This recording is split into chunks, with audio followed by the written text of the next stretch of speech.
Download aplikasi Tarbiyah Sunnah di handphone Anda. Tersedia di Google Play dan App Store. Bismillahirrahmanirrahim. Assalamualaikum warahmatullahi wabarakatuh.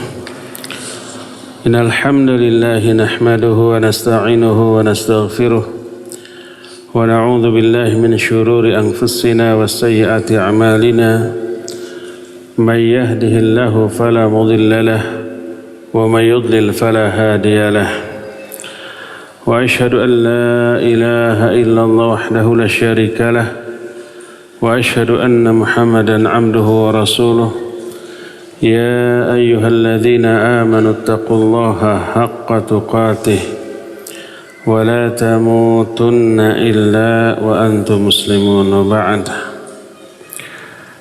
Ikhwati fillah, a'azanillah wa iyyakum. Baik hadirin jamaah Masjid Agung Al-Ukhwah Bandung, alhamdulillah kita kembali berjumpa dalam momen Tabligh Akbar dengan tema yang selain membuat bingung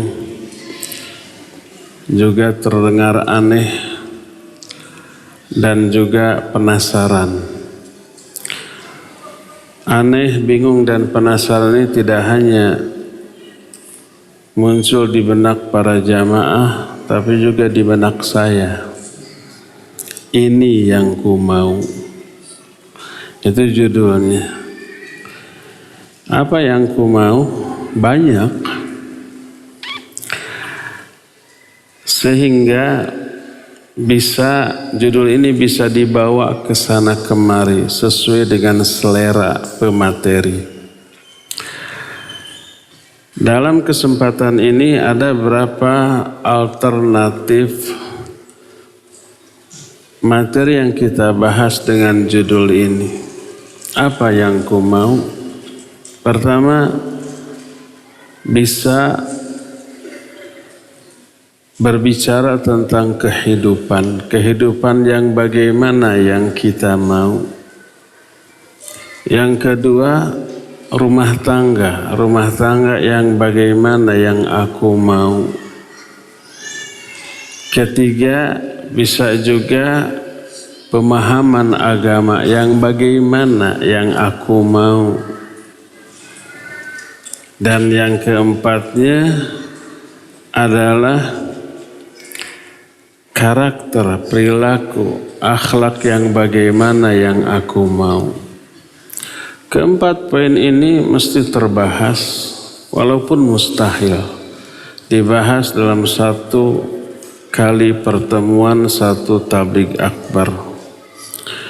Oleh karena itulah maka pada kesempatan ini kita akan menitik beratkan pada poin yang pertama. Ini yang aku mau.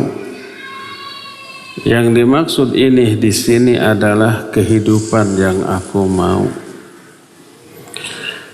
Di dalam mengarungi kehidupan ini, orang memiliki banyak cita-cita dari seluruh segi. Segi ekonomi ingin kaya raya. Segi akademis ingin memiliki gelar tertinggi, S3, PhD atau doktor, kalau bisa profesor. Dari segi politis ingin menjadi penguasa, minimal memiliki jabatan yang strategis. Dari segi sosial ingin menjadi orang yang dihormati, dihargai, bahkan disegani. Pokoknya dari seluruh segi kita ingin selalu menonjol. Itu umumnya orang. Kehidupan itukah yang kita mau? Ya kita kaya raya, ya kita berkuasa, ya kita punya jabatan yang tinggi, ya disegani, dihormati, bahkan ditakuti. Ya kita memiliki gelar akademis yang panjang, melebihi panjangnya nama kita. Kehidupan itukah yang kita mau? Kalau kehidupan seperti itu yang kita mau, kita akan menjadi orang yang celaka. Kita akan menjadi orang yang menderita dunia sampai ke akhirat. Kita akan menjadi orang yang binasa. Karena kemauan kita hanya terfokus pada kepentingan duniawi semata-mata. Orang yang seperti itu di akhiratnya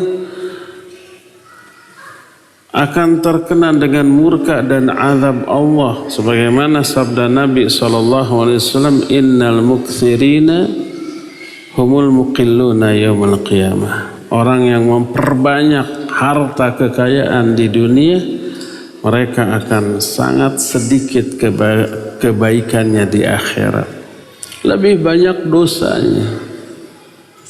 Ketika ditimbang, wa amma man khaffat mawazinuhu fa ummuhu hawiyah. Adapun orang yang enteng, ringan pahala kebaikannya, tempat kembalinya kelak adalah neraka hawiyah. Wa ma adraka ma hiya narun hamiyah. Apakah tahu enggak kamu apakah neraka hawiyah itu? Api yang menyala-nyala. Orang seperti itu di akhirat nanti akan memperoleh hembusan angin. Angin yang super panas. Benda yang terkena angin ini akan langsung terbakar, namanya samum. Diberi air hamim yang sangat panas, diberi naungan dari awan yang super panas. Kenapa? Karena ketika di dunia mereka hidup megah, bermewah-mewahan, bersenang-senang dengan harta kekayaannya. Sebagaimana firman Allah, wa ashabus shimal ma ashabus shimal fi samumin wa hamim wa dhillim yahmum la baridi wa la karim innahum kanu qabla dhalika mutrafin. Golongan kiri. Tahu nggak kamu siapa golongan kiri itu? Mereka berada dalam hembusan air yang sangat panas, curahan air yang sangat panas, dan naungan awan yang sangat panas, la baridi wala karim. Nggak ada kesejukan, nggak ada kenyamanan. Kenapa? Innahum kanu qabla dzalika mutrafin. Karena dulu ketika hidup di dunia mereka hidup bermegah-megahan, hidup dalam kemewahan. Terlena dengan itu, waktunya, pikirannya, perasaannya, seluruh potensinya habis untuk urusan duniawi, sedikit kebaikannya di akhirat. Itukah kehidupan yang kita mau? La, kalla, hasya wa kalla. Jangan yang seperti itu. Itu orang yang gagal dalam mengarungi hidup. Itu orang yang tidak berhasil di dalam meraih tujuan hidup, atau orang yang salah di dalam menetapkan cita-cita hidup, hanya terfokus pada kebahagiaan duniawi semata-mata. Bukan kehidupan itu yang kita mau. Kita mah ingin senang di dunia, nyaman, tenang, dan tentram dalam mengarungi kehidupan di dunia, bahagia secara abadi di akhirat. Itu orang yang hidupnya sukses. Itu yang harus kita maui. Kehidupan dan cita-cita seperti itu yang harus kita inginkan dalam hidup ini. Dan ini hakikat kesuksesan yang ditetapkan oleh Allah Azza wa Jalla, yaitu terbebas dari penderitaan dunia akhirat. Di dunia, penderitaan atau neraka dunia itu adalah keresahan, kegelisahan, ketidaktenangan, ketidaknyamanan hidup. Walaupun hidup bergelimang kekayaan, walaupun didukung dengan kekuasaan, tapi hatinya tak pernah tentram, hatinya tak pernah tenang, hatinya perasaannya tak pernah nyaman, serasa hidup berada di dalam neraka, itu di dunianya. Kita ingin terlepas dari semua itu, kita ingin tenang, ingin tentram, ingin nyaman. Di akhirat juga lepas dari apa? Dari azab neraka.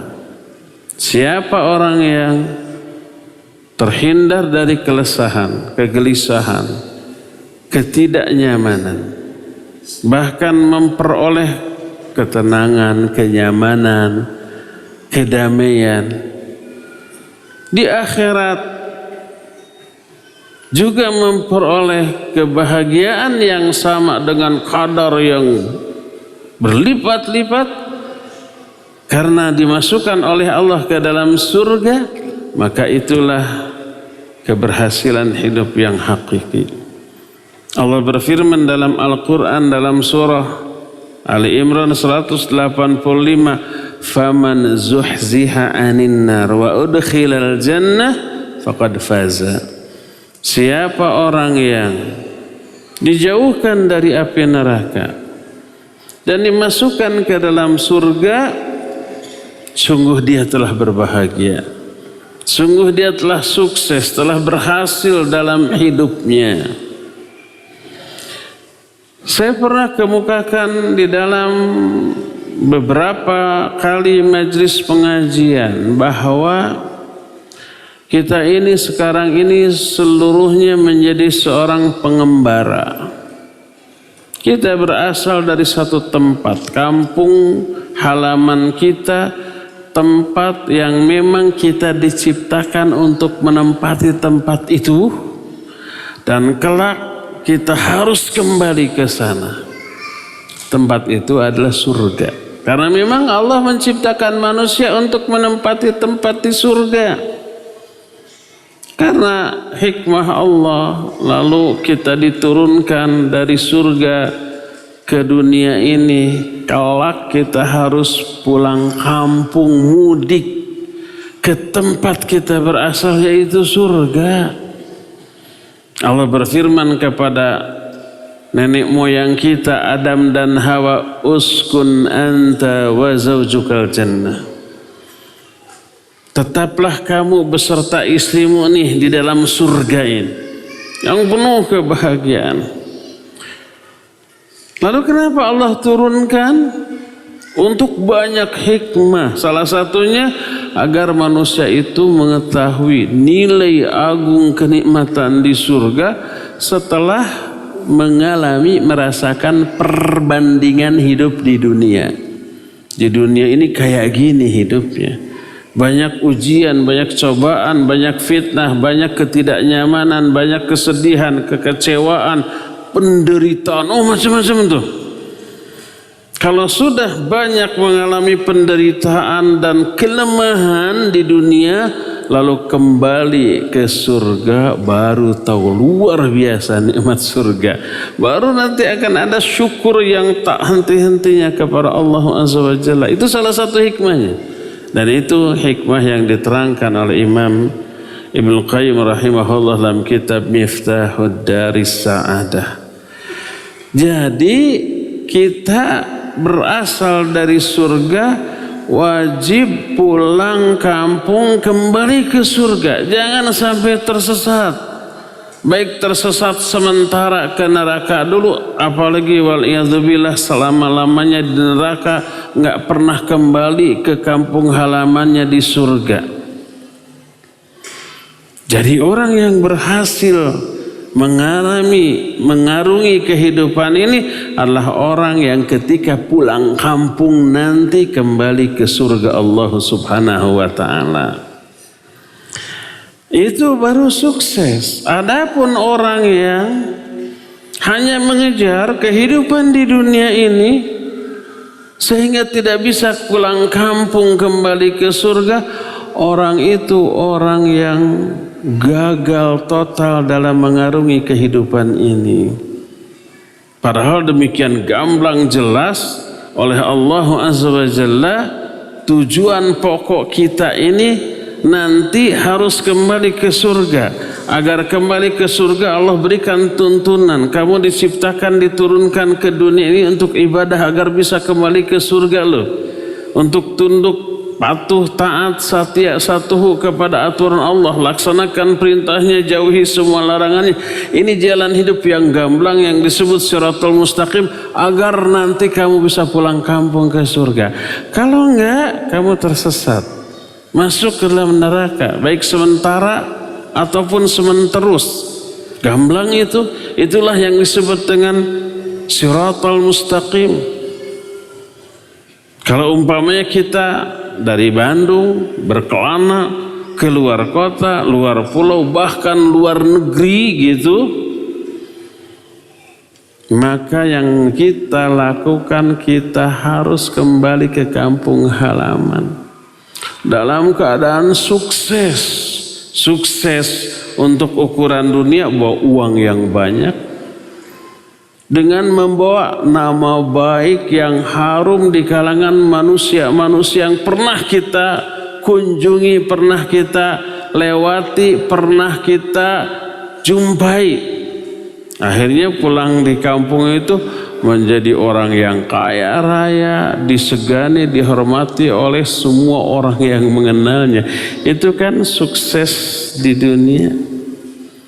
Pindahkan sukses yang menjadi cita-cita itu di akhirat, kembali pulang kampung ke surga dengan membawa nama baik yang harum di kalangan seluruh penghuni surga dan para malaikat yang ada di sana. Itulah sukses, itulah kehidupan yang kita mau. Timbul pertanyaan, bagaimana caranya agar kita mampu meraih kesuksesan yang kita mau? Intinya agar kita bisa terhindar dari api neraka dan bisa masuk ke dalam surga, mengecap kebahagiaan hakiki yang abadi. Itulah yang harus kita ketahui agar apa yang kita mau benar-benar bisa kita raih.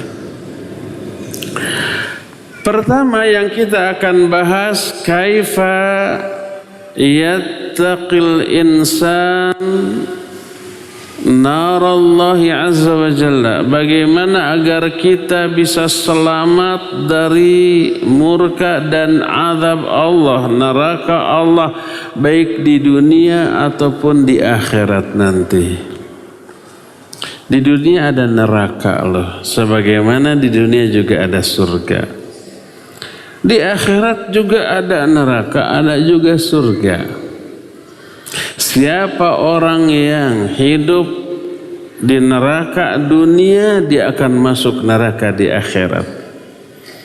Siapa orang yang masuk surga di dunia, maka dia akan masuk surga di akhirat. Hindarkan neraka dunia, kita akan terhindar dari neraka akhirat. Masuki surga dunia, dijamin kita akan memasuki surga di akhirat. Itulah kehidupan yang kita mau. Kita berada di surga ketika di dunia, dan kelak kita pun akan masuk ke surga di akhirat. Sukses sudah hidup ini. Apa yang harus kita lakukan dan apa yang dimaksud dengan neraka dunia? Neraka dunia adalah kehidupan yang jauh dari agama. Itu neraka dunia loh. Cuma ada cumanya, penderitaan yang dialami oleh orang yang merasakan neraka dunia tidak dianggap sebagai sebuah penderitaan, karena sudah mati rasa. Orang yang sudah mati di dunia, dalam sudut pandang manusia yang masih hidup, dicubit, diinikan, diitukan, tidak menjerit, tidak merasakan kesakitan, tidak merasakan penderitaan. Karena apa? Seluruh syarafnya sudah mati. Padahal syaraf yang menyebabkan kita merasakan rasa sakit, rasa nyaman, rasa enak, dan seterusnya. Kalau sudah mati semua, diapa-apakan juga tidak akan merasa apa-apa. Itu fisik. Begitu juga psikis. Begitu juga jiwa kita. Kalau jiwa kita sakit parah, sampai syaraf-syaraf dari jiwa ini melemah atau tidak berfungsi, seperti orang yang umpama stroke, lumpuh sebelah, karena sebelah mati rasa juga ya katanya, dipukul-pukul tidak terasa. Kadang-kadang orang yang stroke mati sebelah itu tangannya satu mengganjal, yang mati rasa dia sangka itu benda lain. Ini benda apa ini ngeganjal, coba padahal tangan dia masih hidup tapi sudah tidak berfungsi sebelah. Apalagi kalau sudah mati. Begitu juga jiwa. Kalau jiwa sakitnya parah, apalagi kalau jiwa itu mati, dia tidak akan merasakan penderitaan. Penderitaan psikis yang mestinya itu merupakan penyakit yang paling berbahaya bagi jiwanya. Orang yang jiwanya sudah mati, dia tidak merasakan lagi pedihnya perbuatan syirik, kufur, bid'ah, ataupun maksiat. Adapun seorang mukmin yang jiwanya sehat, sedikit saja lalai dia merasa menderita, dia resah dan gelisah. Dia merasa rendah dan hina. Dia merasa Allah Azza wa Jalla akan mengazab dengan azab yang dahsyat. Dia tunggu azab Allah itu untuk membersihkan jiwa dan batinnya dari dosa akibat kesalahan tadi. Pernah enggak mendengar kisah seorang ulama, Abdullah bin Mubarak rahimahullahu ta'ala? Beliau seorang pengusaha madu. Beliau memiliki madu itu sampai bergentong-gentong, ratusan atau ribuan gentong gitu. Suatu saat ada salah satu gentongnya yang kemasukan tikus lalu mati. Madu tuh satu gentongnya berapa juta kalau di kita. Oleh pegawainya diambil, dibuang, dilaporkan ada satu gentong yang termasuki tikus. Apa kata dia? Buang gentong itu dengan madunya, karena sudah termasuki bangkai yang najis. Buang, nggak boleh lagi dijual. Kalau pedagang sekarang kan diumpetin itu tuh ya, dirahasiakan, jangan ngomong-ngomong ya. Ini tetap masih bisa dijual kan begitu ya? Ini enggak. Karena seorang mukmin jual beli bukan sekedar untung rugi. Jual beli itu dosa atau pahala. Jual beli itu rahmat Allah atau laknat Allah. Jual beli itu surga atau neraka. Itu pertimbangan seorang mukmin. Untung gede, apalagi untungnya kecil, tapi Allah murka, untuk apa? Akhirnya disuruh dibuang satu gentong itu. Tapi apa yang terjadi? Si karyawan itu lupa lagi gentong yang mana yang harus dibuang itu. Kalau gentong ini takut salah, ini terbuang padahal masih bersih, yang terkemasukan tikus itu belum kebuang. Bingung, akhirnya dibuang semuanya. Apa kata dia? Inilah azab Allah yang sudah saya tunggu selama 40 tahun. Hanya karena apa? Hanya karena dulu dia pernah mencela seseorang yang bangkrut, lalu mengatakan dasar si bangkrut. Itu apa Apa yang terjadi? Celaan dia kepada orang yang bangkrut ternyata teralami oleh dirinya di dunia.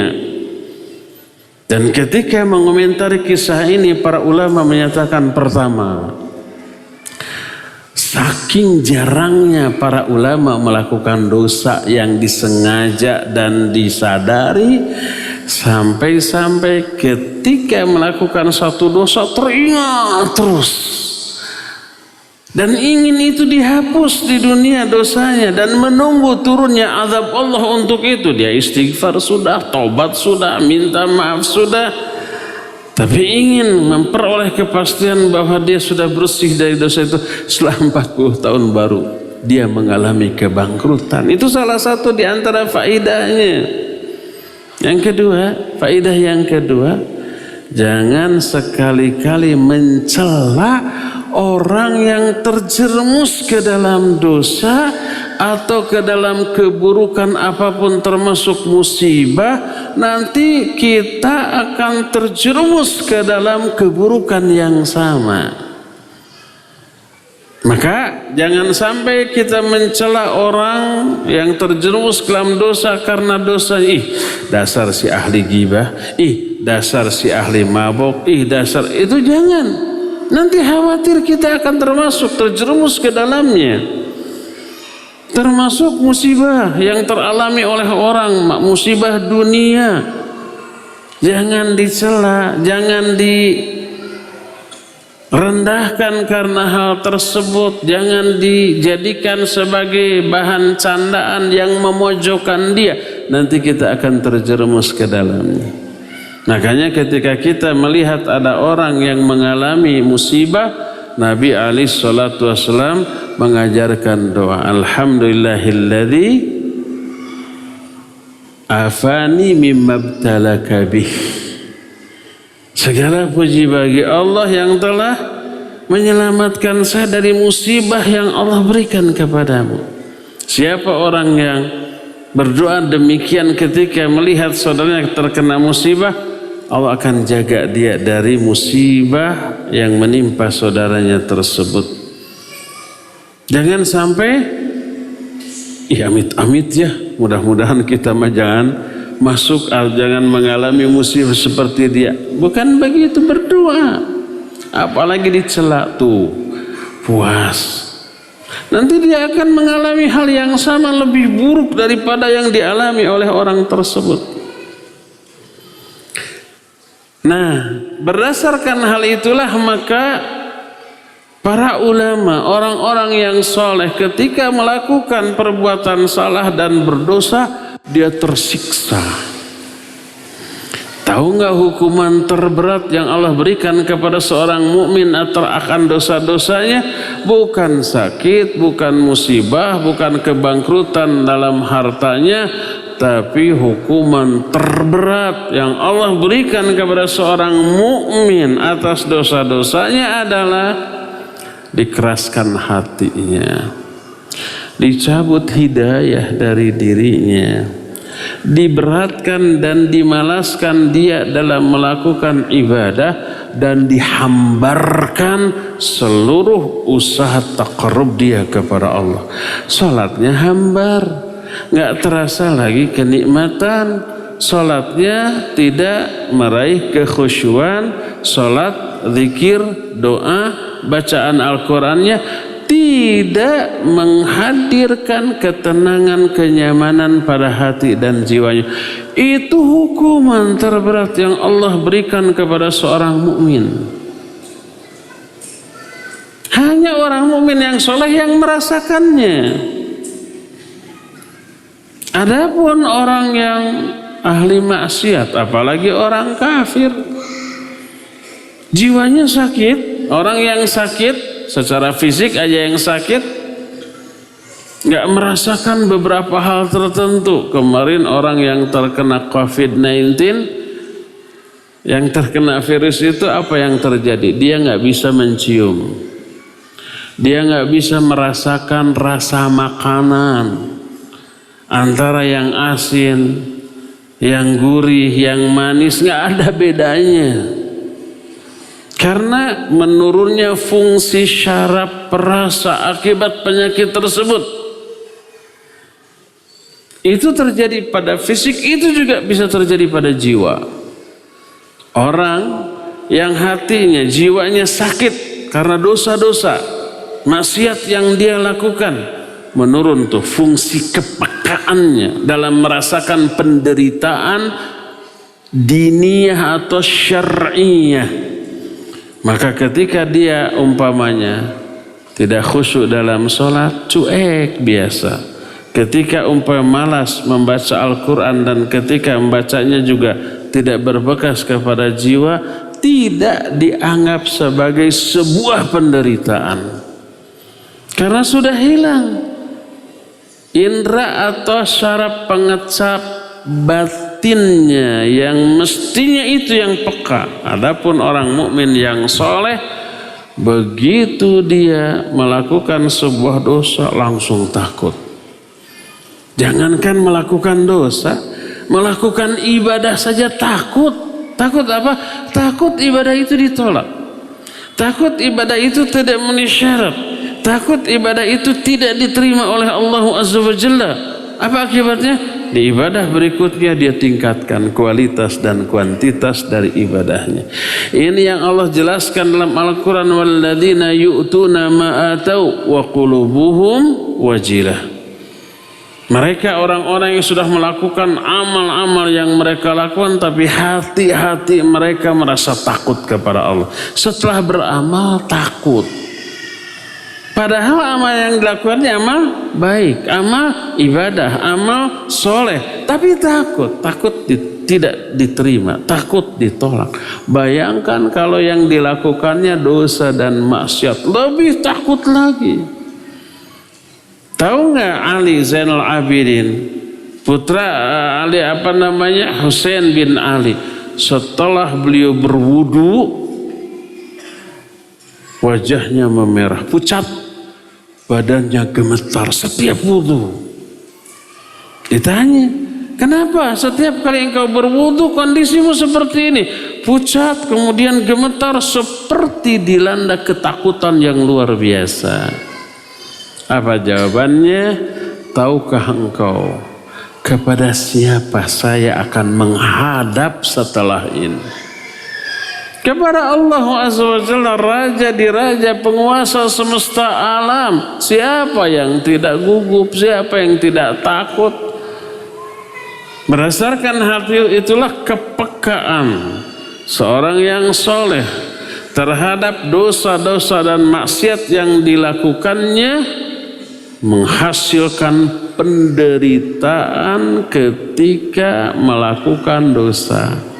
Bahkan ketika melakukan ibadah tapi dirasa ibadahnya kurang berkualitas, kekecewaannya itu luar biasa. Saya ada cerita tentang Syekh Muhammad bin Shalih Al-Utsaimin rahimahullah ta'ala. Suatu saat beliau itu berwudu lalu sholat.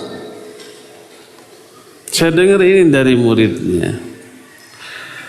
Ternyata setelah sholat didapatinya di pakaiannya ada kotoran. Apa yang terjadi? Untuk menebusnya beliau tidak pernah melewatkan seluruh sholat sunat selama hidupnya. Semua sholat sunat, apalagi yang fardu gitu ya. Jadi sedikit ada ketidaksempurnaan dari ibadahnya, membuat dirinya apa? Resah dan gelisah. Khawatir ditolak oleh Allah, tidak diterima. Berdasarkan hal itulah maka penderitaan psikis yang dialami oleh jiwa orang-orang yang soleh, yang hatinya bersih, merupakan penderitaan yang positif karena melahirkan efek positif yang luar biasa besarnya. Apa positifnya? Dia memperbaiki ibadahnya, memperbaiki amal solehnya dari segi kualitas ataupun kuantitas sampai ajal menjemput dia. Ini salah satu efek positif dari hal itu. Oleh karena itu maka setelah keresahan itu melanda dia, kemudian dia bertobat, memperbaiki dirinya, didapati lagilah ketenangan dengan ibadah yang dilakukannya, dan itulah yang dimaksud dengan manisnya iman, dan itulah yang kata Syekhul Islam Ibn Taimiyah yang disebut dengan surga dunia. Inna fid dunya jannatan man lam yadkhulha lam yadkhul jannatal akhirah. Sesungguhnya di dunia ini ada surga. Siapa yang belum masuki surga itu, dia nggak akan bisa masuk surga akhirat. Surga dunia itu adalah ketenangan batin, kenyamanan rohaniyah yang didapat ketika melakukan ibadah kepada Allah Azza wa Jalla. Hindarkan keresahan, kegelisahan, ketidaknyamanan karena dosa, karena itulah neraka dunia. Raih ketenangan, kenyamanan ketika melakukan ibadah dan amal soleh, karena itulah surga dunia. Bagaimana caranya agar kita bisa menghindarkan murka dan azab Allah, neraka, baik di dunia ataupun di akhirat? Pertama, ketika menerangkan poin ini, berkata Al-Imam Al-Qurtubi rahimahullah dalam kitab At-Tadhkirah. At-Tadhkirah itu berbicara tentang kematian, tentang ruh, tentang alam kubur, tentang akhirat, termasuk surga dan neraka. Ketika menerangkan sebab-sebab orang masuk ke dalam neraka dan bagaimana caranya agar terhindar dari api neraka, beliau menyatakan lamma kanal kufru huwa sababu fil khuludi finnar fa inna najata minan nar takunu bil iman wal amali salih walidha fa innal muslimin yatawassaluna ila rabbihim bi imanihim kay yukhlisahum minan nar. Kata beliau, karena kekufuran merupakan penyebab abadinya orang di dalam neraka, maka agar bisa selamat dari neraka, lakukan atau raih lawan dari kekufuran, yaitu iman dan amal soleh.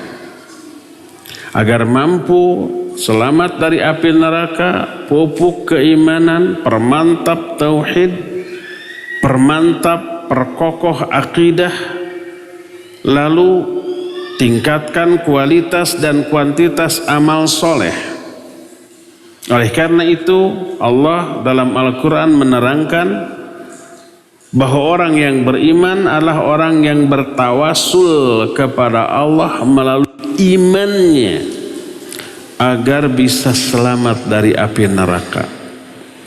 Allah berfirman dalam Al-Quran dalam surah Ali Imran mulai 191 dan 194. Allah berfirman tentang ulul albab. Ulul albab salah satunya adalah, salah satu sifatnya, Rabbana ma khalaqta hadza batila subhanaka faqina adzabannar. Rabbana innaka man tudkhilin nar faqad akhzaita wa ma lidh-dhalimin min ansar. Rabbana innana sami'na munadiyan yunadi lil imani an aminu bi rabbikum fa amanna rabbana faghfir lana dzunubana. Coba lihat. Ulul albab adalah orang yang berkata, ya Allah, tidaklah engkau ciptakan semua alam jagat raya ini secara sia-sia. Subhanaka, maha suci engkau. Faqina adzabannar, selamatkan kami dari api neraka. Diungkit dulu, ingin selamat dari neraka. Apa yang dia lakukan? Rabbana, ya Allah, sesungguhnya siapa saja engkau masukkan ke dalam neraka dari kalangan manusia, berarti engkau telah menghinakannya. Karena siapapun masuk dalam neraka, terhinakannya luar biasa dari segala sisi. wa ma lidh-dhalimin min ansar. Tak ada seorang pun penolong bagi seorang yang zalim. Jadi tetap dia ingin selamat dari api neraka, karena orang yang masuk neraka adalah orang yang sudah Allah hinakan sehina-hinanya. Lalu apa yang dilakukan oleh ulul albab agar selamat dari api neraka? Ya Allah, sesungguhnya kami telah mendengar seseorang yang menyeru kepada iman dengan mengatakan an aminu bi rabbikum, berimanlah kamu kepada Rabb kamu. Fa amanna, kami pun lalu beriman. Rabbana faghfir lana dzunubana, maka ya Allah dengan iman kami itu ampuni dosa-dosa kami. Wa kaffir anna sayyi'atina, hapuskan kesalahan-kesalahan kami. Wa tawaffana ma'al abrar, dan wafatkan kami bersama orang-orang yang baik-baik. Jadi untuk bisa terhindar dari neraka, dia beriman lalu bertawassul kepada keimanannya agar Allah selamatkan dirinya dari azab neraka. Maka agar bisa terhindar dari api neraka, berimanlah dan beramal soleh. Pupuk ini keimanan. Bagaimana cara memupuk keimanan? Kita nggak akan bahas, habis waktunya, nggak cukup. Tapi kita kan sudah pernah membahas buku susunan Syekh Abdul Razak dengan judul Asbabu Ziyadatil Iman wa Nuqsanihi, sebab-sebab naik dan turunnya iman. Sudah kan? Tinggal dibuka lagi aja di YouTube. Siapa orang yang sudah melakukan atau meraih keimanan dan mengaplikasikannya, dia akan melakukan beberapa jenis amal soleh. Ada jenis amal soleh tertentu yang secara tegas Allah sebut bisa menjadi penyelamat pelakunya dari api neraka. Di antaranya sebuah hadis yang diterima dari Anas bin Malik radhiyallahu anhu, diriwayatkan oleh Imam Al-Hakim dalam kitab Al-Mustadrak, Imam Ahmad dalam musnadnya, bahwa Nabi SAW bersabda, wallahi la yulqillahu habibahu finnar, demi Allah, Allah tidak akan melemparkan kekasihnya ke dalam api neraka. Jadilah kekasih Allah, jadilah orang yang dicintai oleh Allah. Siapa orang yang dianggap kekasih Allah, orang yang dicintai oleh Allah, adalah mereka yang taqarrub kepada Allah dengan mengamalkan amalan fardu ditambah dengan yang sunnah. Berfirman Allah dalam salah satu hadis qudsi riwayat Imam Bukhari, wa la yazalu 'abdi yataqarrabu ilayya bin nawafil hatta uhibbahu. Hambaku terus menerus mendekatkan dirinya kepadaku dengan amalan sunnah selain yang fardu, sampai aku mencintai dia, menjadi orang yang aku cintai. Dan kalau sudah Allah cintai, wallahi la yulqillahu habibahu, demi Allah, Allah tidak akan melemparkan kekasihnya ke dalam api neraka. Lalu Nabi menyatakan, wasyamu junnatun minan nar, saum itu junnah dari api neraka. Junnah itu perisai, junnah itu tameng, junnah itu pelindung. Dan ini mengisyaratkan memperbanyak saum. Tidak hanya saum fardu, tapi yang juga saum sunnah bisa menjadi penyelamat dari azab neraka. Sampai dikatakan dalam salah satu hadis yang diterima dari Abu Sa'id Al-Khudri radhiyallahu an, diriwayatkan Imam Bukhari, Imam Muslim, At-Tirmidzi dan An-Nasai, Nabi menyatakan, man shoma yauman fi sabilillah ba'adallahu wajhu 'anil nar sab'ina kharifa. Siapa orang yang melakukan saum sehari saja di jalan Allah, Allah akan jauhkan dia, Allah akan Allah jauhkan wajahnya dari api neraka sejarak 70 tahun perjalanan. Perbanyak saum. Ini kehidupan yang kita inginkan untuk meraih sukses, perbanyak saum. Kalau saum fardu kan nggak bisa diperbanyak, cuma sebulan dalam setahun. Tapi kalau saum sunat bisa lebih dari itu. Setahun bisa lebih, berjumlah 40 hari itu. Ayamul bid aja umpamanya 3 hari dalam sebulan, kali 12 aja sudah 36 hari. Belum Senin Kamis aja sepekan 2 kali, sebulan berarti 8 kali. Kalau setahun ya kali 12, hampir 100 kali. Perbanyak saum. Sehat, insya Allah jelas sehat. Batin sehat, iya batin sehat. Sehatnya batin itu bergugurannya penyakit batin, dosa, maksiat dan penyakit batin lain berguguran dari dirinya karena saum yang kita lakukan, dan karena dosa penyebab utama dimasukkannya orang ke dalam neraka. Setelah dosa ini terhapus, gugur dari dirinya, tak ada alasan orang itu dimasukkan ke dalam neraka. Maka wajib kita memiliki rasa takut. Takut terhadap apa? Takut terhadap neraka.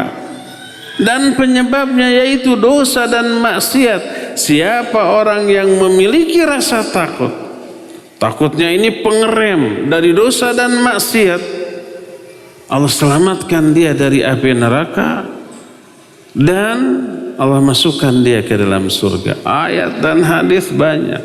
Di antara ayat adalah waliman khafa maqama rabbih jannatan. Bagi orang yang takut terhadap murka dan azab Allah, bagi dia akan diberikan 2 surga. Fa amma man khafa maqama rabbih wa nahan nafsa 'anil hawa fa innal jannata hiyal ma'wa. Siapa orang yang takut terhadap murka dan azab Allah, lalu dia tahan dirinya dari hawa nafsu, surga tuh tempat kembalinya. Ada jaminan surga bagi orang yang takut kepada murka dan azab Allah, lalu dia tahan dirinya dari dosa dan maksiat. Ada jaminan Al-Quran dan banyak hadis, jaminan masuk surga, jaminan diselamatkan dari api neraka.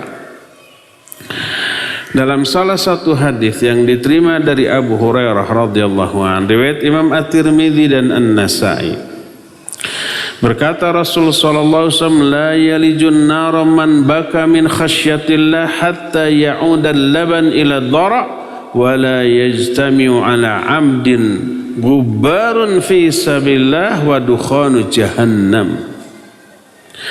Kata Nabi SAW, tidak akan masuk ke dalam neraka orang yang menangis karena takut kepada Allah sampai air susu kembali masuk ke dalam putingnya.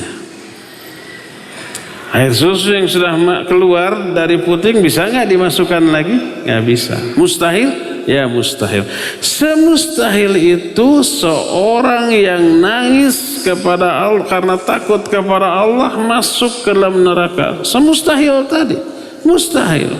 Orang yang menangis karena takut kepada Allah, mustahil dia masuk neraka. Semustahil susu yang sudah keluar masuk kembali ke dalam putingnya. Nggak bisa.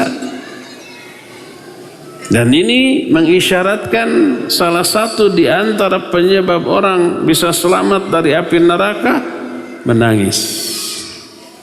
Tapi alasan menangisnya karena takut terhadap dosanya, terhadap murka dan azab Allah. Bukan menangis karena ikhwan melamar akhwat ditolak, nangis itu mah nggak akan ada jaminan diampuni dan diselamatkan dari api neraka, enggak.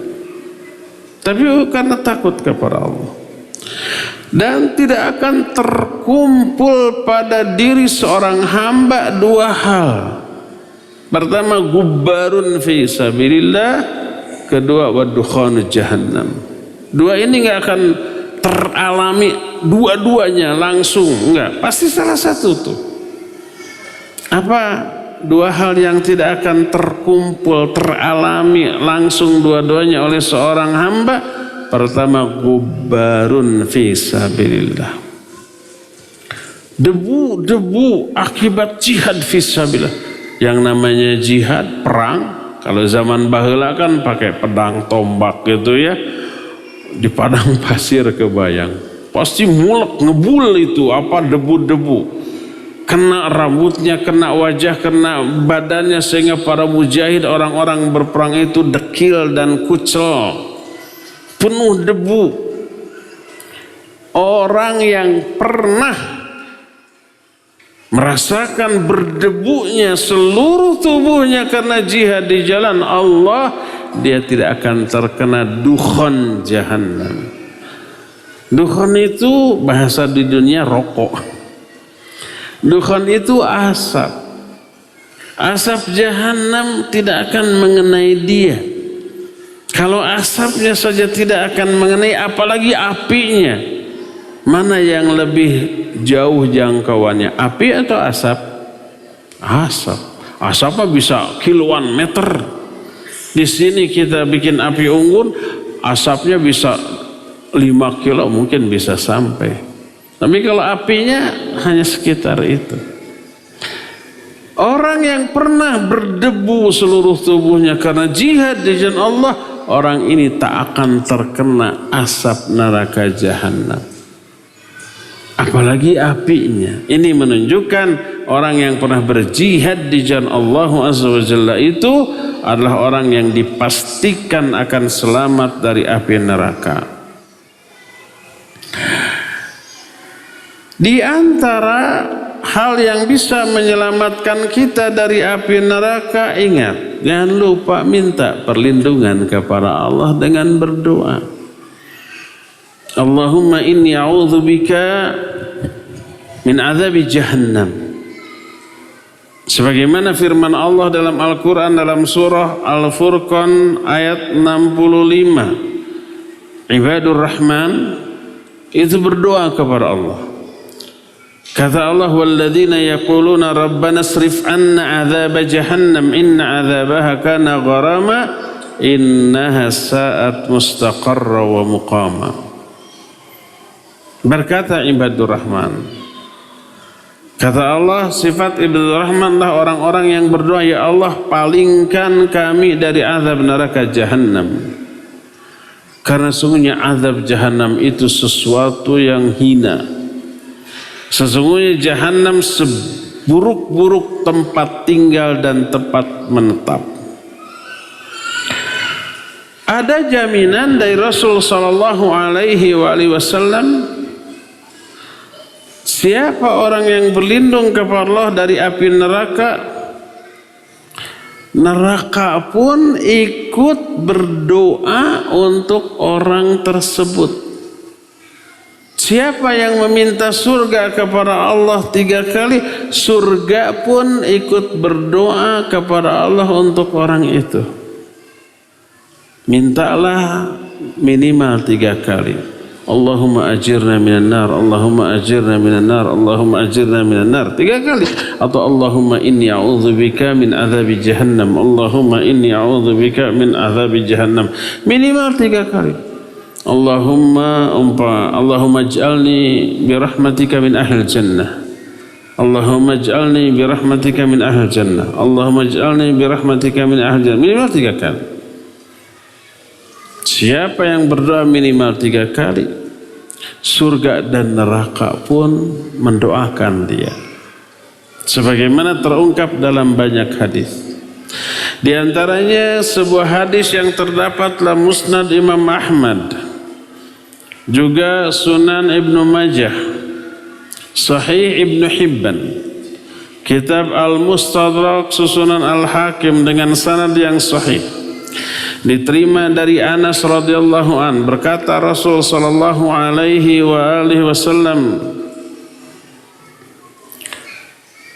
ma sa'ala ahadun Allah al-jannata thalathan illa qalatil jannah Allahumma adkhilhul jannah.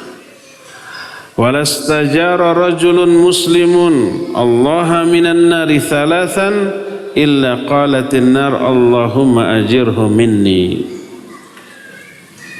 Tidak ada seorang pun yang meminta surga kepada Allah 3 kali. 3 kali itu. Kecuali surga pun akan berdoa, ya Allah masukkan dia ke dalam diriku. Dan tak ada seorang pun muslim yang meminta perlindungan kepada Allah dari neraka minimal 3 kali. Kecuali neraka itu akan berdoa, Allahumma ajirhu minni. Ya Allah, selamatkan dia dari aku.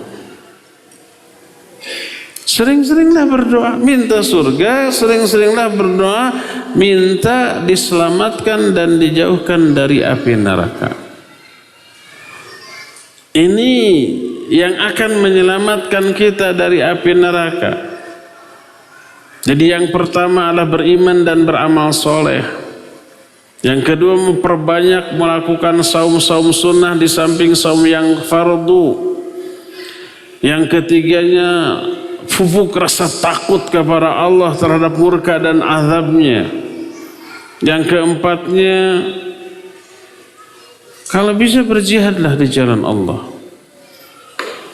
Sekarang nggak ada kesempatan berjihad. Ada kata siapa? Jihad ketika aman bukan perang. Jihad ketika aman adalah talabul ilm, mencari ilmu. Jihad itu. Dan itu ditekankan oleh para ulama. Jihadun nas, jihadul muslimin. Jihadnya kaum muslimin ketika tidak ada perang adalah mencari ilmu. Keluar dari rumah mencari ilmu, dia dianggap sedang berjihad di jalan Allah sampai dia kembali.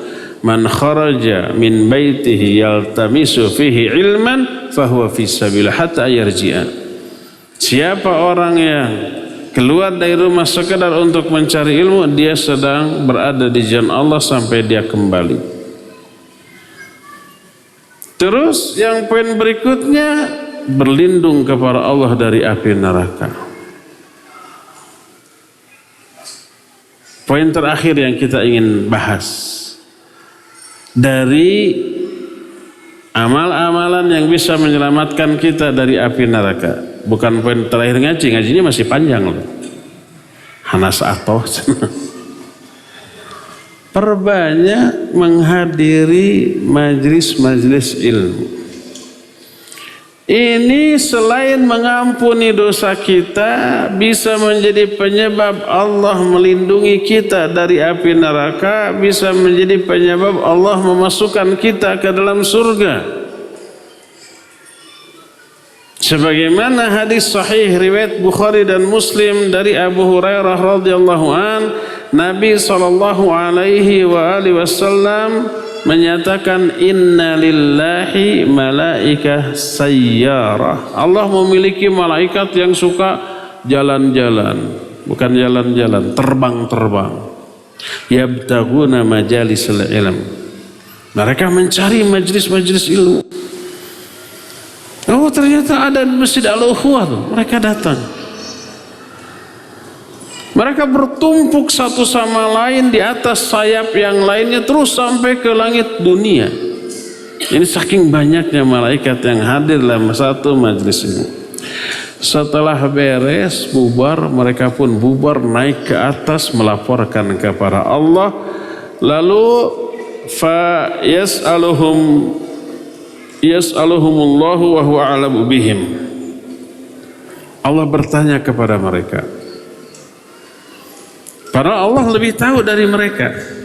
Dialog ini panjang, nggak akan kita bahas seluruhnya. Tapi salah satu di antara laporan malaikat, mereka menyatakan hum yata'awwadzuna minka ya Rabbi. Mereka itu meminta perlindungan kepada Engkau ya Allah.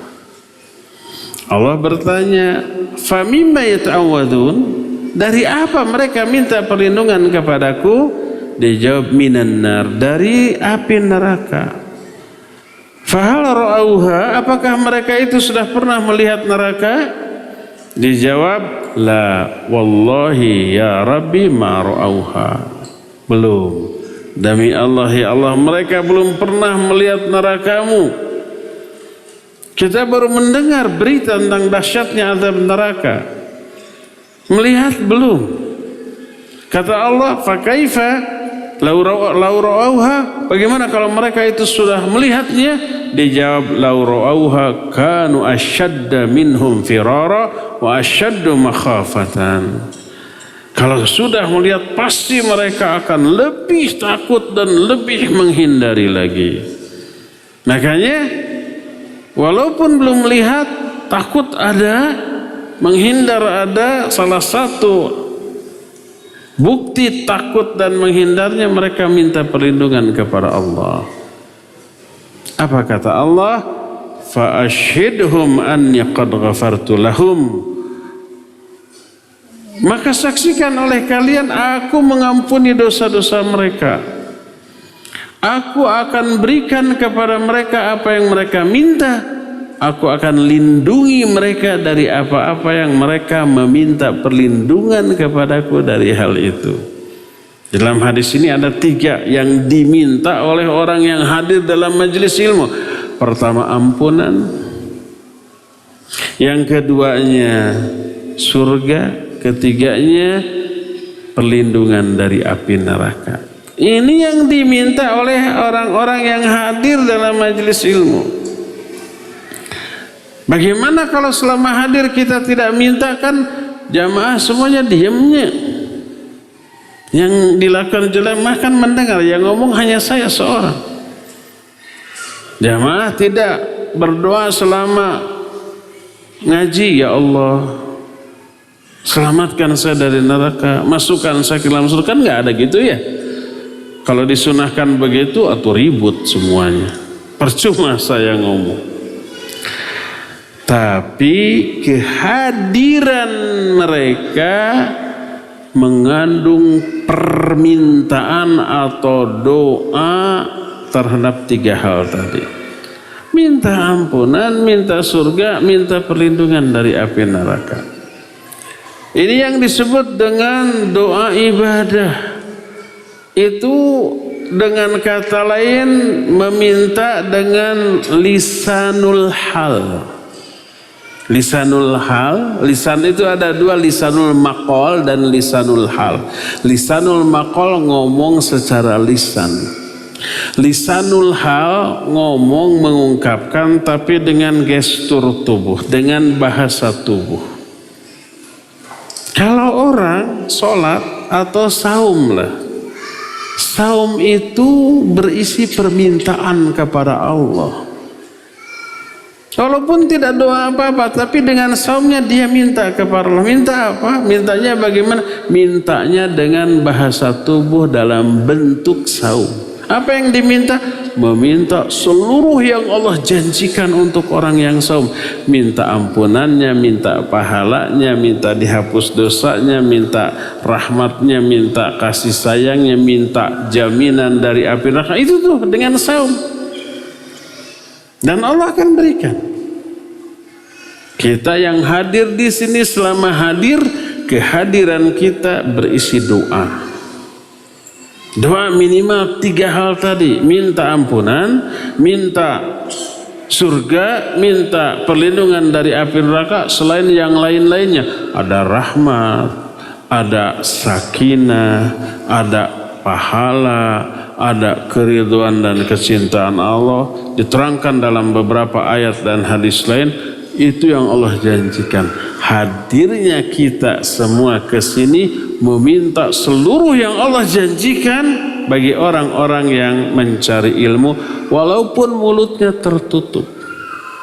Kita tidak meminta secara lisanul maqal dengan lisan, tapi kita meminta dengan bahasa tubuh. Inilah yang kemudian disebut dengan doa ibadah. Ada 2 jenis doa, ya, doa masalah dan doa ibadah. Doa masalah, doa dalam bentuk permohonan permintaan secara lisan. Adapun doa ibadah adalah berdoa dalam bentuk melakukan ibadah. Ibadah mengandung unsur doa walaupun tidak ngomong. kita rogoh saku, kita infak sedekah, itu berisi doa.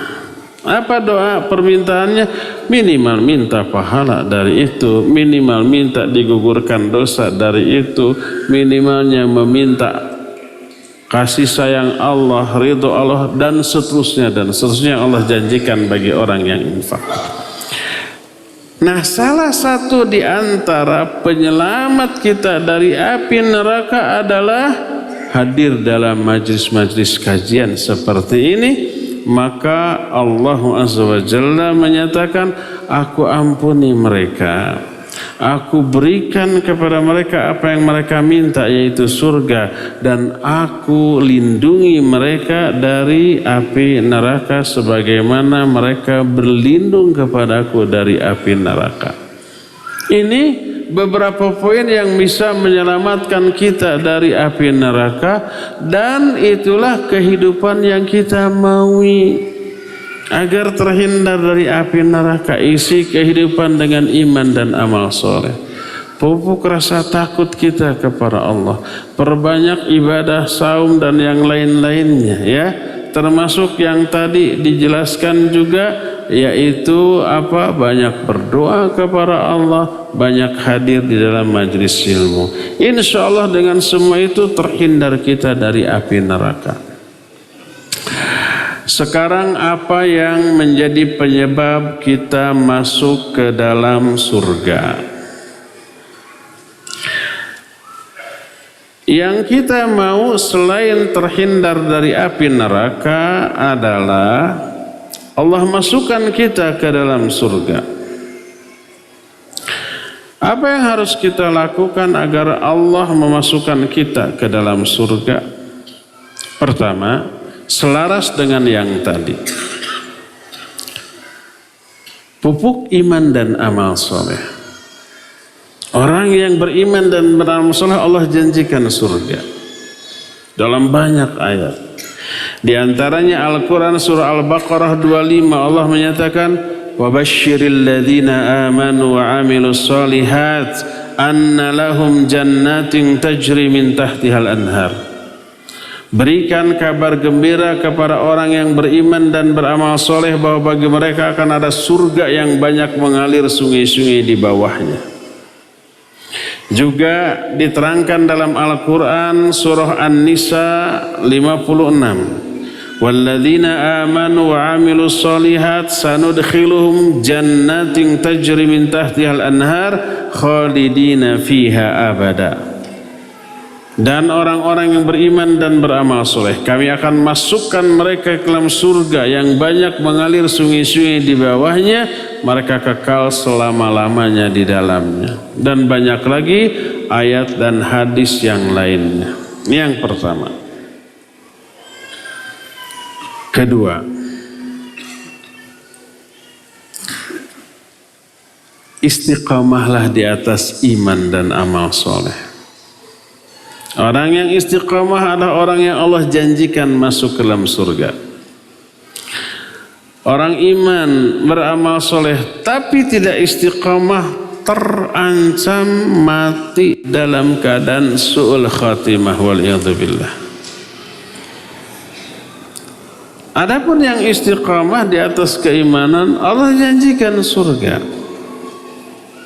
Di antaranya firman Allah dalam surah Al-Ahqaf 13. Allah menyatakan, Innal ladzina qalu rabbuna Allah thumma istaqamu fala khaufun 'alaihim wa lahum yahzanun ulaika ashabul jannati khalidina fiha jazaa'an bima kanu ya'malun. Sesungguhnya orang yang berkata Rabb kami Allah, ini iman, kemudian istiqamah di atas iman itu, tidak akan ada ketakutan bagi mereka, mereka juga tidak akan berduka cita. Mereka lah para ahli surga, mereka kekal di dalamnya selamanya, jazaa'an bima kanu ya'malun, sebagai balasan atas amal yang mereka lakukan. Ini janji Allah kepada orang yang istiqamah. Juga dalam surah Hud ayat 23 Allah menyatakan, innal ladzina amanu wa amilus solihat wa akhbatu ila rabbihim ulaika ashabul jannah hum fiha khalidun. Sesungguhnya orang-orang yang beriman dan beramal soleh, wa akhbatu, makna akhbatu wastaqamu, mereka istiqamah di atas iman dan amal soleh, mereka lah para ahli surga dan mereka akan kekal di dalamnya selama-lamanya. Ayat yang senada dengan ini banyak yang menjelaskan orang yang istiqamah di atas iman dan amal soleh Allah tempatkan surga. Sebaliknya orang yang tidak istiqamah mudah sekali tergoda, tergiur oleh rayuan dunia, lalu berhenti dari iman, berhenti dari amal soleh. Ini bahaya. Apalagi dalam realita kehidupan kita menemukan banyak orang ketika muda, ketika bujang, ketika jadi mahasiswa rajin segala-galanya. Kajian selalu hadir, salat berjamaah 5 waktu selalu di masjid bersama imam, saum Senin Kamisnya nggak pernah lewat, sehari Al-Quran 1 juz dibaca, malamnya bangun untuk tahajud. Itu ketika bujang, ketika masih kuliah. Setelah lulus kuliah dia kerja, nikah, punya istri, punya anak. Apakah kualitas dan kuantitas ibadah seperti ketika bujang? Kalau iya, bagus. Kalau lebih hebat, wah lebih bagus. Tapi realita yang ada rata-rata apa? Turun. Tahajudnya sudah sering ditinggal. Saum Senin Kamisnya sudah ditinggal. Salat berjamaahnya mulai kedodoran, mulai masbuk. Lama-lama tidak lagi di masjid, di rumah atau di tempat kerjanya. Ngaji hadir ke sini kalau ada waktu luang. Itu pun kalau tidak capek dan tidak ada acara liburan keluarga, baru ngaji. Belum tentu sebulan sekali. Kalau dulu mah setiap kajian selalu jadi pionir. Setelah itu ternyata luntur. Ada yang begitu? Ada. Dikhawatirkan makin lama makin menurun, makin jauh dari Islam dan mati dalam kondisi terburuk dari kehidupan.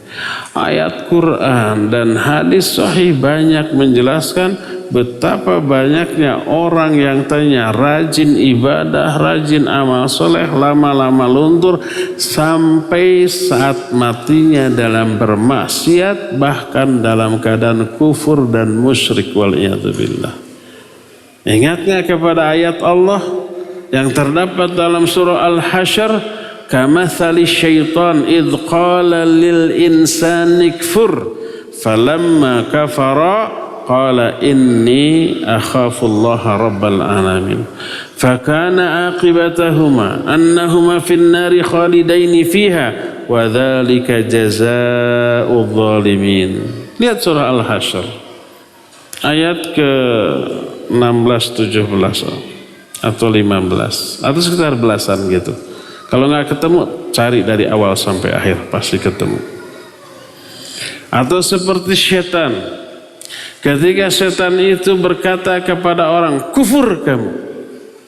Setan nyuruh kufur, diturut. Falamma kafar, ketika orang itu kufur, setan berkata, aku berlepas diri, inni bari'um minki. Aku berlepas diri darimu. Inni akhafullaha rabbal alamin. Aku pun takut kepada Allah. Akhirnya akibatnya dua-duanya masuk neraka dan kekal di dalamnya. Ayat ini tentang ahli ibadah. Sejak kecil, muda sampai tua ibadah. Tapi di akhir hayatnya berhenti ibadah, belot kepada dosa, maksiat. Bahkan matinya dalam keadaan sujud kepada syaitan laknatullahi alaih. Orang ini tidak istiqamah, tergiur, terganggu dengan godaan dunia. bahaya. Tidak istiqomah bahaya, istiqomah wajib. Berdasarkan hal itu, maka hal kedua yang menyebabkan seseorang bisa masuk ke dalam surga adalah istiqamah di atas iman dan amal soleh. Ketiga, keempat, kelima, dan seterusnya lain kali kita bahas. Sekarang mas sudah hampir 1,5 jam waktu yang kita habiskan. Cukuplah sampai di sini materi ini yang aku mau. Maknanya kehidupan seperti inilah yang aku mau, agar kehidupan seperti inilah yang bisa menyelamatkan kita dari api neraka dan memasukkan kita ke dalam surga, ya. Sudah, jangan ada lagi yang bertanya karena kertas pertanyaan di sini juga sudah terlalu banyak yang akan terbahas semua. Assalamualaikum Ustaz. Waalaikumsalam warahmatullahi. Saya punya keponakan sudah ketagihan game online. Oh, ini bahaya banget ya. Ketagihan game ini merusak ya. Dan sering bolos sekolah. Tuh, dari rumah mau berangkat, tapi belot ke tempat game online. Saya tidak suka dengan perilaku itu dan saya sering menasihatinya, kadang mencela sikapnya.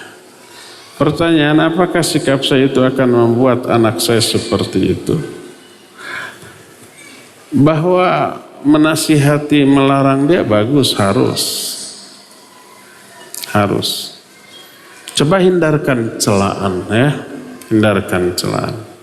Bagaimana agar anaknya tidak terjerumus ke dalam kebiasaan buruk? Jaga, jangan dikasih gadget. Kalau dia minta HP untuk keperluan yang memang urgen seperti belajar online, kasih gadget yang dipastikan tidak ada gamenya, tidak ada Play Store-nya. Hari Play Store bisa dihapus, bisa hapus. Nanti kalau umpamanya sudah kita ambil lagi, install lagi Play Store-nya, bisa diinstal. Karena aplikasi diinstal melalui Play Store. Kalau Play Store ya terserah lah, pokoknya bisa. Awasi saja anak-anak agar tidak diizinkan walaupun sekali 2 kali, iya. Boleh 5 menit ya, dijamin nggak bisa 5 menit. Ketagihan dia. Kalau kita mencela orang kafir, apakah ini termasuk dilarang? Tergantung apa yang kita cela.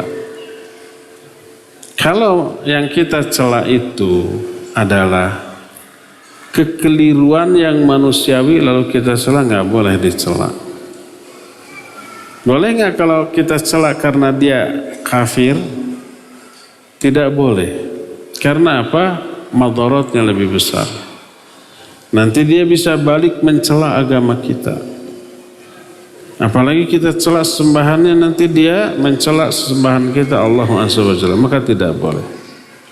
Janganlah kamu mencela sembahan mereka lalu akibatnya mereka mencela Allah Azza wa Jalla. Tidak boleh, ya.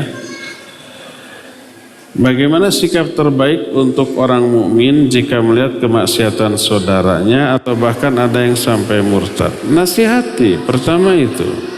Nasihati, ingatkan, bimbing dengan cara yang baik. Jangan dicela. Pernah Abu Darda radhiyallahu anhu menemukan seorang pemuda dicela oleh sahabatnya karena melakukan dosa. Dilarang. Lalu diberi ilustrasi. Apa yang kalian lakukan kalau orang ini nyemplung ke sumur? Oh, pasti apakah akan dicela atau ditolong? Pasti ditolong. Itu yang dia butuhkan, bukan celaan. Kalau ada orang nyemplung sumur ditanya, kenapa kamu nyemplung sumur? Tadi saya jalan kaki sambil main HP. Di depan ada sumur yang tidak ditutup, nyebur. Apa yang harus kita lakukan? Apa? Rasain, puas. Makanya lain kali jangan gitu ya. Apakah begitu? Enggak. Saat itu yang dia butuhkan bukan celaan. Tolong, angkat dulu, cari tambang, cari tarajenon, tangga, atau apapun. Nah, setelah diangkat, jangan dulu dicela, jangan dulu ditanya.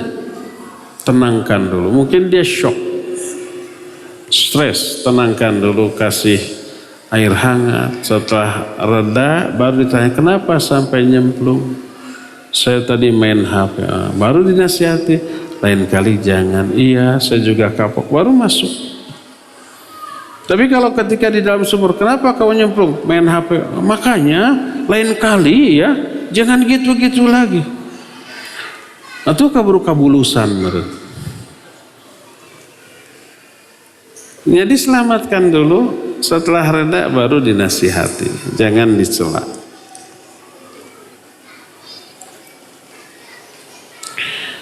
Bolehkah secara syariat maupun bahasa saya berdoa, Allahumma inni as'aluka jannatal firdaus wasta'jiruka minan nar. Boleh, bagus. Kata Nabi SAW, idza sa'altumullahal jannah fas'aluhul firdaus fa innaha a'laha wa wasatuha. Kalau kamu minta surga kepada Allah, minta surga Firdaus. Karena itu surga yang paling tinggi dan paling tengah. Bagaimana lafadznya? Ya boleh. Allahumma inni as'aluka jannatal Firdaus. Ya Allah, aku minta surga Firdaus kepadamu. Wa asta'jiruka minan nar, dan aku minta perlindungan kepada engkau dari api neraka. Boleh. Bagaimana menumbuhkan rasa tawadhu dalam diri agar diri ini tidak pernah merasa bahwa saya lebih baik dari si A dan si B? Bagaimana agar kita tawadhu? Jangan takabur, dijamin gak akan tawadhu. Karena takabur merasa diri besar, tawadhu merasa diri hina. Terus gimana caranya agar kita tidak takabur? Pertama, kenali Allah sedekat sedalam yang kita bisa. Melalui penelaahan asma dan sifatnya. Semakin mengenal Allah, nanti kita akan semakin merasa kecil, merasa hina, merasa tak berharga gitu di hadapan Allah Azza wa Jalla. Itu yang pertama.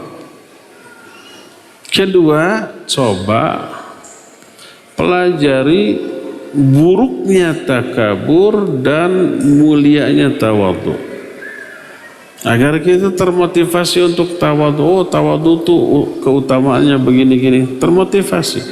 Oh, takabur ini buruk, akhirnya termotivasi menjauhi sifat takabur. Yang kedua.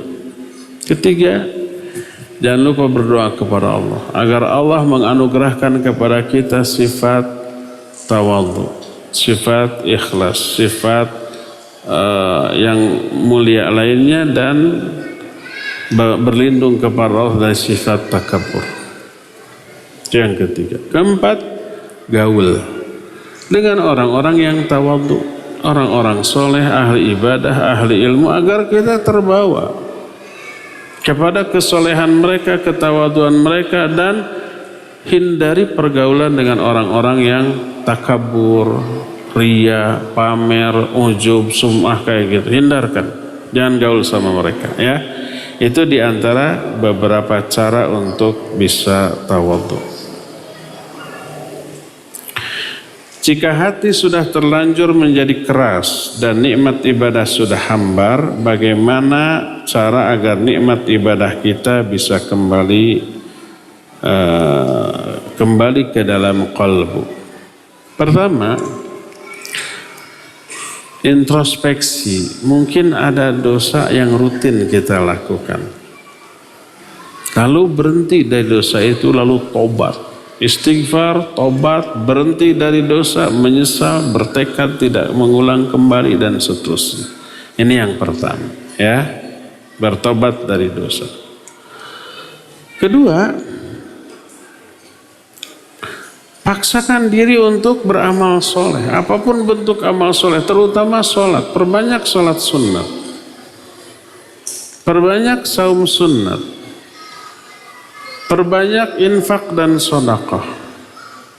Karena semua amal soleh mengundang turunnya hidayah Allah kepada kita. Ini yang kedua. Yang ketiga, agar kembali bisa nikmat adalah minta kepada Allah, berdoa. Allahumma a'inni ala dzikrika wa syukrika wa husni ibadatika. Rabbana la tuzigh qulubana ba'da id hadaitana wa hab lana min ladunka rahmah. Allahumma ya muqallibal qulub tsabbit qalbi ala dinik. Allahumma ya musarrifal qulub sarrif qalbi ala ta'atik. Allahumma inni a'udzubika min ilmin la yanfa' wa min qalbin la yakhsha wa min nafsin la tashba wa min da'watin la yustajabu laha. Itu doa-doa minta kepada Allah agar hati ini khusyuk. Jadi jangan lupa minta, berdoa kepada Allah Subhanahu wa ta'ala. Keempat, ini nih, coba semendalam mungkin pelajari ilmu syar'i, terutama tauhid, terutama asma dan sifat Allah. Mempelajari, memahami agama ini merupakan penyebab terbesar turunnya hidayah Allah kepada kita. Nanti setelah paham, penghayatan kita kepada ibadah kita lebih mendalam. Kalau baca Quran faham artinya, bisa menghayati. Ketika kita sholat, doa-doa yang kita baca faham artinya, lebih menghayati. Terus ditambah lagi, coba nanti kita pernah bahas kiat meraih kekhusyuan dalam sholat. Kiatnya banyak, salah satunya dari aspek teknis. Coba di dalam sholat baca surah yang baru kita hafal, itu lebih terhayati. Coba di dalam sholat, terutama dalam sujud, tambah dengan doa-doa selain subhana rabbiyal a'la. Doa yang sesuai dengan keinginan kita itu lebih terhayati. Ya, coba dalam sholat usahakan membaca ayat sajdah. Nah, itu kan jarang. Ketika ayat sajdah dibaca, kita sujud tilawah. Itu penghayatan kita terhadap sujud tilawah itu lebih mendalam karena jarang. Coba di dalam sholat, ini nih yang sering kali terabaikan. Kalau sholatnya sendirian, ya sholat tahajud atau sholat sunat. Kalau sholat fardu susah dilakukan. Yang poin ini yaitu keluarkan suara bacaan, sekedar terdengar oleh telinga kita saja. Karena mendengar bacaan dari mulut kita lebih mengkondisikan hati kita sehingga penghayatannya lebih mendalam. Kalau perlu cocok kuping. Oleh apa aja, kapas, tisu, cocok. Suara yang lain tidak terdengar, tapi suara kita kalau dicocok kuping lebih nyaring terdengar kan? Itu akan lebih ya penghayatannya. Itulah diantara beberapa kiat untuk meraih kembali ketenangan jiwa dalam beribadah. Adakah batas waktu untuk memakai cadar bagi muslimah sehubungan dengan adanya keterangan An-Nur 60? Iya. Ada bagi yang mewajibkan cadar. Cadar ini ikhtilaf para ulama. Mayoritas jumhur ulama menyatakan wanita wajib menutup wajah. Tidak semua ulama. Ada ulama yang menyatakan tidak wajib, ada. Di antara Syekh Al-Albani rahimahullah dalam Hijabul Mar'ah Muslimah menyatakan tidak wajib. Walaupun tidak wajib, sekarang sudah waktunya dibudayakan syiar. Sampai kapan? Sampai wanita itu tidak lagi memiliki hasrat kepada laki-laki. Sebagaimana An-Nur ayat 60 yang tadi ditanyakan. Allah Azza wa Jalla menyatakan wallati ayat 60 gimana bunyi awalnya? La yarjuna nikahan falaisa alaihinna ayyadna thiyabahunna min ghairi mutabarrijatin bizinnah wal qawaidu minan nisa'i allati la yarjuna nikahan. Wanita-wanita yang sudah tua, yang tidak memiliki hasrat lagi untuk menikah, tidak apa-apa baginya untuk menanggalkan pakaian-pakaian mereka tanpa bertabarruj dengan perhiasan. Maksudnya menanggalkan jilbab luar, bukan berarti boleh telanjang. Ada dua pakaian wanita, ad-dir'u, itu pakaian yang biasa dipakai di dalam rumah, di hadapan suami, anak-anak. Pas keluar jilbab, jadi rangkap. Nah, wanita tapi ad-dir'u itu dengan memakai kerudung. Pas keluar pakai jilbab rangkap. Memahami makna jilbab wajib rujuk ke ahlinya. Ya nisa'an nabi, aqul ya ayuhan nabi qul li azwajika wa banatika wa nisa'il mu'minin ayyudnina min jalabibihinna. Hai Nabi, katakan kepada istrimu, anak-anak wanitamu dan wanita kaum muslimin, mereka mengeluarkan jilbabnya ke seluruh tubuh. Memahami makna jilbab jangan oleh otak kita yang terbatas ilmunya, apalagi otak ahli maksiat tukang nyanyi, ya pasti inginnya mah bugil. Lihat penjelasan para ulama ahli tafsir, lihat penjelasan para sahabat, diantaranya Ibnu Abbas radhiyallahu anhu. Kata Ibnu Abbas ketika menafsirkan ayat ini, amarallahu nisa'al mu'minin, Allah azza wa jalla memerintahkan wanita-wanita mukmin untuk mengelurkan jilbab, wala yakhrujna min buyutihinna illa wala yubdina min zinatihinna illa ainan wahidah. Kalau dalam Imam Qurtubi illa mu'dhama wujuhahunna, dan wanita tidak boleh menampakkan kecuali satu mata untuk melihat. Dalam Imam Al-Qurtubi menutup sebagian besar wajah dan menampakkan dua mata hanya untuk sekedar melihat. Itu penjelasan para ulama ahli tafsir. Untuk wanita yang sudah tua itu boleh dibuka, ditanggalkan, ada kerudung dan ada pakaian yang masih menutupi auratnya. Nah, wanita yang sudah tua boleh. Jadi kalau ada di antara ikhwan orang tuanya, neneknya gitu ya, waktu mudanya bercadar, setelah umpamanya usia 60 ke atas, dibuka cadarnya, biarkan, tidak berdosa bagi dia. Boleh berdasarkan surah An-Nur ayat 60 ini. Mohon dijelaskan Ustadz, karena ana baru pakai cadar dan qadarullah ana sudah tidak muda lagi. Bukan muda atau tua, ibu yang bertanya ini masih punya hasrat nggak ke ikhwan, itu aja. Kalau masih punya, tutup saja, ya. Tapi saya sudah 17 tahun, 70 tahun, masih pingin ke yang 17, pakai cadar, karena berarti masih punya syahwat.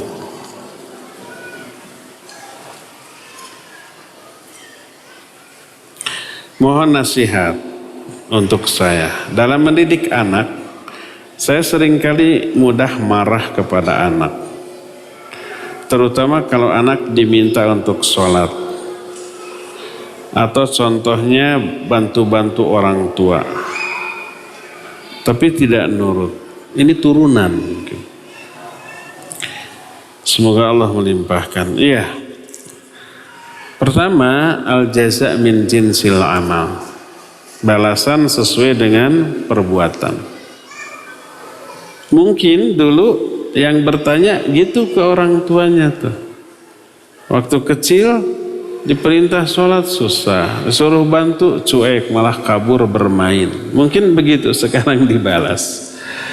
Terus gimana caranya ya? Nasihati si anak. Usahakan kalau dulu kita buruk, anak jauh harus lebih baik dari kita dulu. Dulu mungkin kita kurang terdidik oleh orang tua. Penyebab kita bandel karena kurang didikan. Mungkin karena kesibukan. Jangan sampai terulang di generasi anak kita.